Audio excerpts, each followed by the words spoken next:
বেটা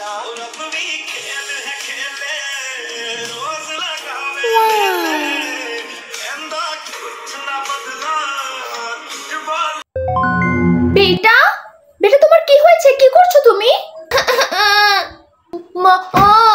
আমার অনেক মুড অফ, কিন্তু আমার কান্না আসতেছে না। তাই দেখো না, এই তো ওয়াশরুম থেকে মগে করে পানি নিয়ে এসে চোখে দিয়ে গান বাজাচ্ছি, স্যাড সং শুনতেছি, তাও কান্না আসতেছে না মম।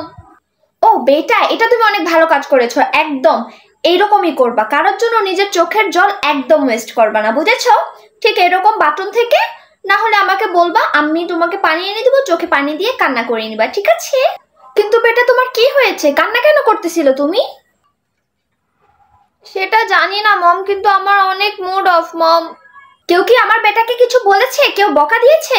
তুমি এক্ষুনি তার নাম বলো, আমি তার 14 গোষ্ঠীকে জেলখানার ভাত খাওয়াবো বেটা। আরে বেটা, তোমার মনে যেটা আছে সব আমাকে বলতে পারো, ট্রাস্ট মি, আমি তো তোমার ফ্রেন্ডের মতো, আমি কিচ্ছু বলবো না বেটা, সব বলো আমাকে। আসলে মম, আমার ফ্রেন্ড আমার সাথে রাগ করেছে। ও আচ্ছা, এই জন্য আমার বেটার মন খারাপ। আচ্ছা বেটা, তোমার ফ্রেন্ডটা কি ছেলে নাকি মেয়ে? মম ছেলে, তার জন্য আমি তোমাকে বলতে চাচ্ছিলাম না, তুমি কি মাইন্ড করে বসে থাকবে? আরে বেটা চিল, এগুলো তো হতেই থাকে, একসময় আমিও তোমার যখন বয়সে ছিলাম আমার লাইফেও তো হয়েছে এগুলো। কিন্তু দেখো, কান্নাকাটি করিও না, ঠিক আছে? মাম্মি আছি না, আমি সব ঠিক করে দিব। আসলে মম, আমরা দুজন দুজনকে অনেক লাইক করি, আর মম ওনা অনেক ভালো ছেলে, বিশেষ করে ওর অনেক ভালো, আর দেখতে অনেক কিউট মম।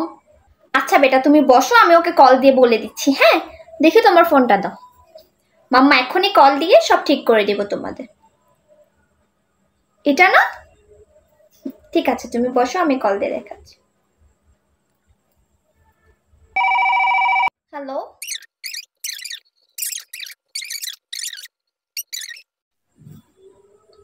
হ্যাঁ হ্যালো আকাশ।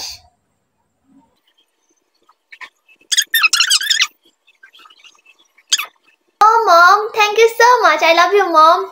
তুমি অনেক ভালো মম। লাভ ইউ টু বেটা। তুমি খেয়ে নাও, মাম্মা আসি, টাটা। আর খাওয়া হলে আকাশের সাথে কথা বলে নিও, হ্যাঁ?